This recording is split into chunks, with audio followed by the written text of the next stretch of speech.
Welcome back, everybody. I'm Jaran Khabe, your host, and today we're gonna react to a video called The He-Man Movie That Went Wrong Inside the Masters of the Universe Disaster. Now, for new updates and content, you can visit the links in the description down below, and let's get started. Enjoy.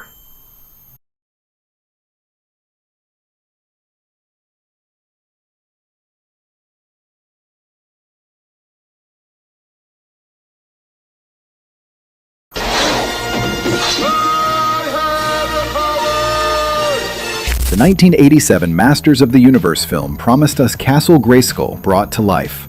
A $22 million production, the most powerful action figure franchise on Earth, finally breathing on screen. What actually materialized in theaters that August wasn't just a disappointment, it was evidence of something far more alarming. A system failure so total, so structural, that creative talent was irrelevant from the first day of production. Today, we're going inside the wreckage, and what you find at the bottom isn't what you'd expect. Okay. Oh, but we can't. If we disturb the gravitonic waves, Skeletor's key will locate us. Oh. Sounds like he's already located us. The Cannon Films production model, building bombs on borrowed time. Cannon Films operated on what aerospace engineers would call a negative margin tolerance business model. And if you don't know what that means yet, you will, because it explains everything. Their production philosophy required simultaneous filming of multiple projects using shared resources, sets, and crew. 43 films in various stages of production during 1987 alone. The company was running a movie studio like a just-in-time manufacturing plant with zero inventory buffer. Here's the thing about zero inventory buffer. There's no recovery window. One delayed delivery, one budget shock, one set that takes 3 extra days, and everything downstream collapses in sequence. Traditional studios maintain 18 to 24-month development pipelines specifically to absorb those shocks. Cannon compressed this to weeks. Their financial structure required constant theatrical releases to service debt, creating a perpetual motion machine that devoured projects whole. The engineering parallel is NASA's Space Shuttle program, which nearly collapsed from identical schedule-driven decision-making. When financing deadlines override production requirements, catastrophic failure doesn't become possible, it becomes inevitable. Cannon wasn't making movies, they were servicing loans with celluloid, and He-Man was next in line. Soldiers will free you. Skeletor has imprisoned me within this energy field, which only he can dissolve. You are in danger here, you must get... The Mattel handoff, when eye holders surrender quality control. At its 1985 peak, Mattel's Masters of the Universe toy line was moving approximately $400 million in annual retail sales. This was a Fortune 500 asset, a brand with the kind of commercial gravity that requires precision management, years of equity, and meticulous protection. Mattel licensed film rights to Cannon Films. Think about what that decision actually meant. A company operating on 90-day financing windows now controlled one of the most valuable entertainment properties in the world. And the contractual arrangement, this is critical, prioritized distribution guarantees over creative oversight. Not quality gates, not milestone approvals, distribution commitments. From a supply chain perspective, this is Boeing outsourcing critical fuselage components to the lowest bidder, while eliminating inspection protocols. Mattel's core competency was toy manufacturing and brand development. They had zero infrastructure for monitoring active film production. And Cannon's track record, Break-In 2, Electric Boogaloo, Delta Force, suggested competence in lean-budget action, not fantasy world building, not practical effects at scale, not the sustained coordination required to bring Eternia to life. The structural failure was written into the contract before a single frame was shot. No milestone-based quality gates meant no intervention window before the cameras rolled. By the time problems became visible, $12 million was already spent and burning. Defense contractors require performance bonds and progress inspections. Mattel required a distribution commitment. The difference between those two requirements is the story of this film. Let her go. I don't think so. No. While she remains imprisoned within this field. The script crisis. Engineering without blueprints. Production commenced in September 1986 without a completed screenplay. Let that sit for a moment. Director Gary Goddard received a 40-page treatment, not a script, a treatment, and was expected to develop actual shooting pages during active production. Scene blocking, effect sequences, character motivations, being written days before filming. The film was already in motion before anyone knew where it was going. In aerospace development, building before design finalization has a name: concurrent engineering. It exists for rapid prototyping, early-stage proofs of concept.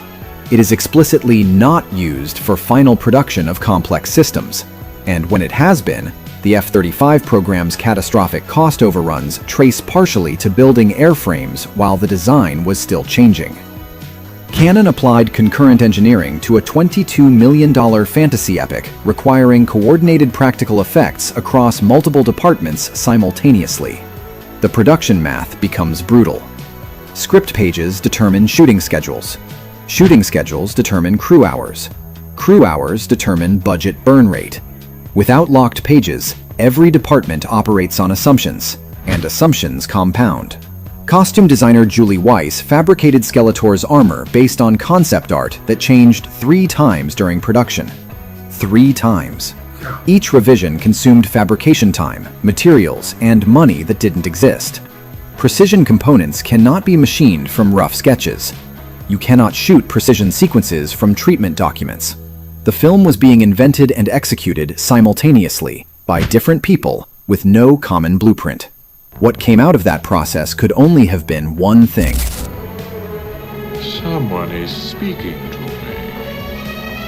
The budget architecture, $22 million for a $40 million vision. The approved budget was $22 million. The approved vision required approximately $40 million to execute. Someone approved both of these things. The film's 127-day shooting schedule was designed around the scripted Eternia sequences: Castle Grayskull, Snake Mountain, the Royal Palace of Eternos. For reference, Return of the Jedi cost $32.5 million in 1983 dollars. Adjusted to 1987, that's roughly $48 million. Cannon greenlit a comparably ambitious fantasy production at 46% of that allocation. Production cost engineering follows predictable formulas.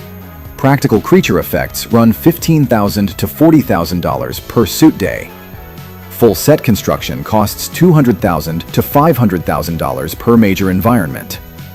Optical effects processing runs $1,500 to $3,000 per composite shot. The scripted Eternia throne room sequence alone required construction costs exceeding $800,000. Original plans called for 6 distinct Eternia environments. Run those numbers. The financial physics were impossible before the first crew member was hired. Cannon's solution wasn't to renegotiate the budget. It wasn't to reduce the scope of the vision. The solution was something far more drastic, a decision that would define what this film became, and why audiences felt something had been taken from them before they could even name what it was. Let her go. I don't think so. No. The Earth relocation, tactical budget retreat. They moved the story to Earth, not as a creative choice, as financial triage. The original production documents showed extensive Eternia sequences, Castle Grayskull interiors, Snake Mountain exteriors, the throne room at scale. The final production utilized existing Los Angeles locations, a music store, a high school gymnasium, residential streets in Whittier, California. Environments that required zero set construction budget.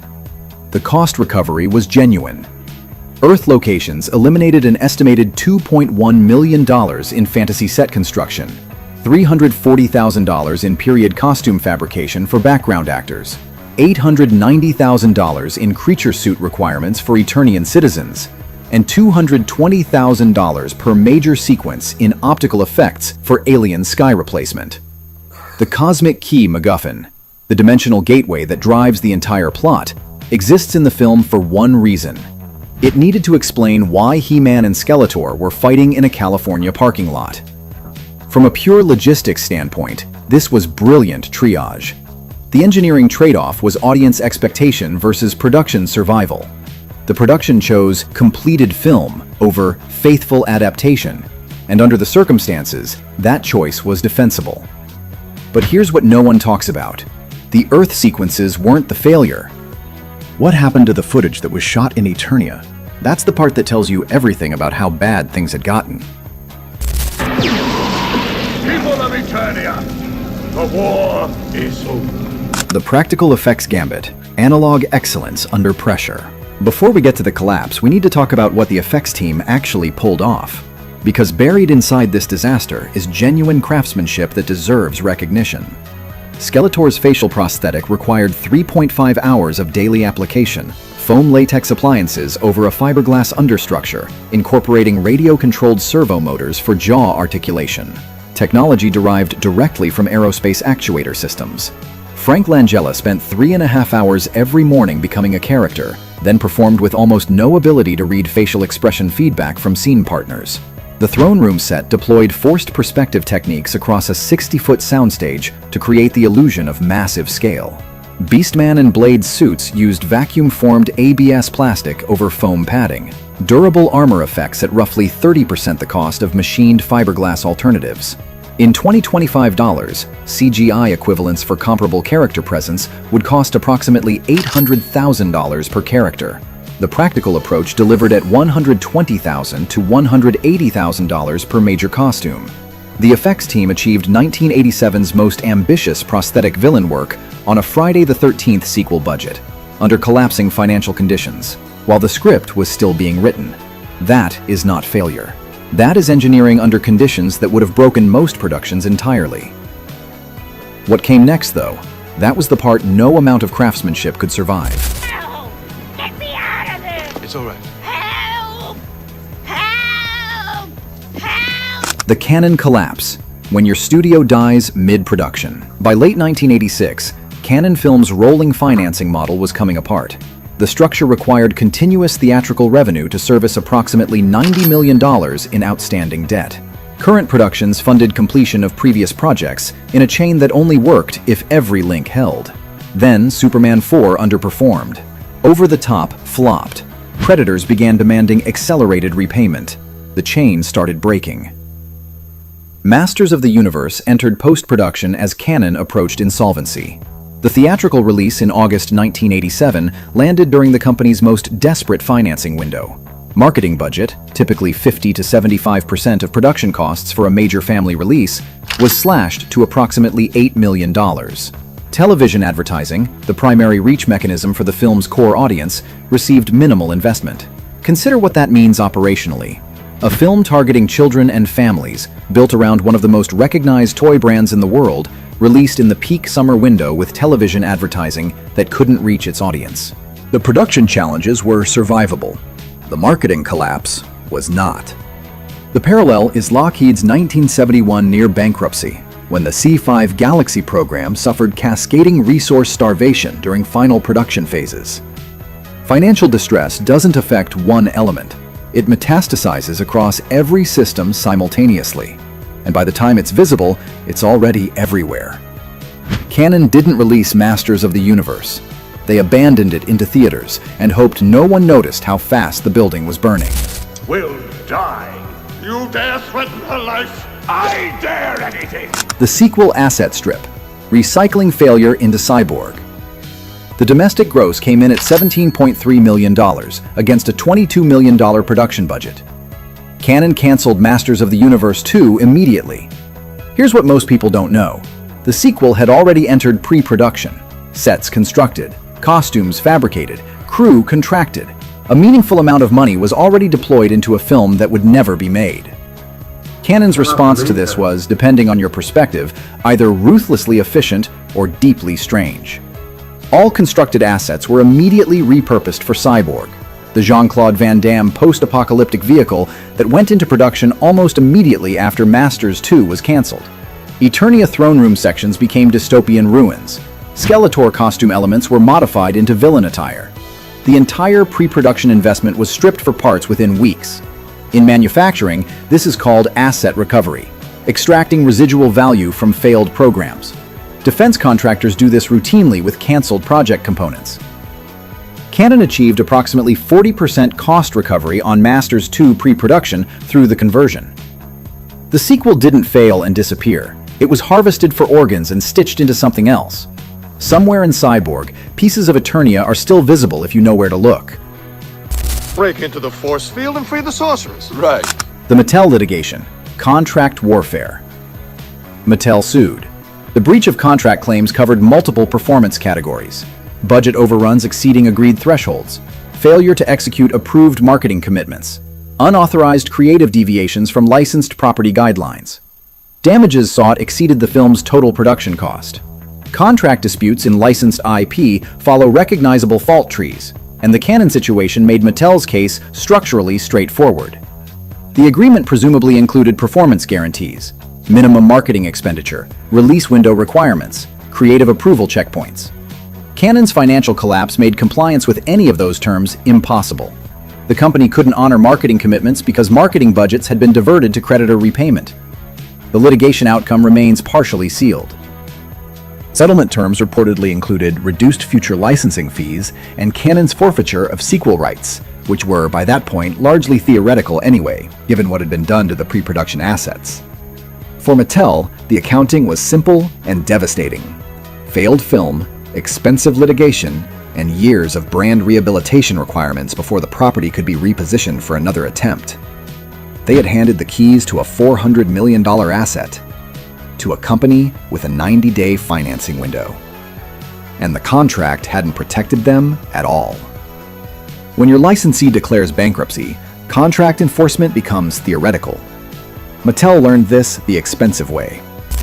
No blessing is necessary. Any foe of Skeletor's is a friend of ours. Now, why are you so important to Skeletor? The reboot graveyard. 30 years of development hell. Since 1987, Masters of the Universe live-action rights have cycled through Warner Brothers, Columbia Pictures, and Sony Pictures without a single film reaching production. Attached directors have included John Woo, John M. Chu, and the Nee brothers. Scripts have been commissioned from writers including Alex Litvak, Mike Finch, and David S. Goyer, some of the most capable commercial writers working in Hollywood. Total development expenditure across these failed attempts likely exceeds the original film's production budget. Development hell operates on quantifiable patterns. Each studio attachment requires 18 to 24 months of script development, talent negotiations, and pre-production planning before greenlight decisions. Negative decisions reset the entire cycle. The 1987 Films Association created persistent financing friction. Investors perceive damaged brand equity and price in risk premiums that make economic justification harder with each passing cycle. Every new attempt has to first climb out of the hole the 1987 film dug. That's the legacy Cannon left behind. Not just a disappointing movie, but a gravitational drag on the property that compounds across decades. The franchise finally achieved theatrical resurrection in 2024. 37 years after the Cannon production, that interval exceeds the complete development timeline of the B-2 stealth bomber, a vehicle that required fundamentally new materials science, aerodynamics theory, and avionics architecture to exist. Some engineering failures echo for generations. So here's what the wreckage actually shows us. Masters of the Universe wasn't destroyed by creative incompetence. It wasn't destroyed by Frank Langella or Gary Goddard or the effects team working 14-hour days in foam latex and fiberglass. The film was destroyed by financial physics, by a $40 million vision approved at $22 million, by a licensing agreement with no quality gates, by a production model that required everything to go right in a system specifically designed to make that impossible. The practical effects team delivered genuinely remarkable work under conditions that would have broken most productions. The Earth relocation, as heretical as it felt to fans, was defensible triage. The people making this film, in the rooms and on the sets, were doing extraordinary things with impossible constraints. What they couldn't do was survive the system collapsing around them. Which production disaster surprised you most? Drop it in the comments below. If you want more impossible productions broken down to their structural failures, subscribe. Film's development nightmare is queued up next, and what went wrong there makes Cannon look organized. By the power of Grayskull and a functional budget. So that was the He-Man movie that went wrong inside the Masters of the Universe disaster. I thoroughly enjoyed it.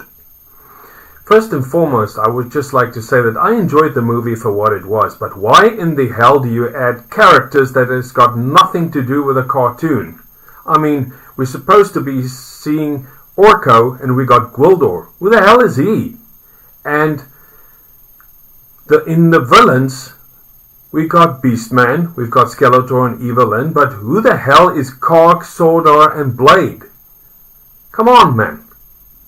And the heroes, He-Man, Teela, Man-at-Arms. And why not add Battle-Cat and Panther? And we got Skeletor as well. I mean, he was awesome. Franklin Gala was awesome. And Evil-Lyn, she was fantastic as well.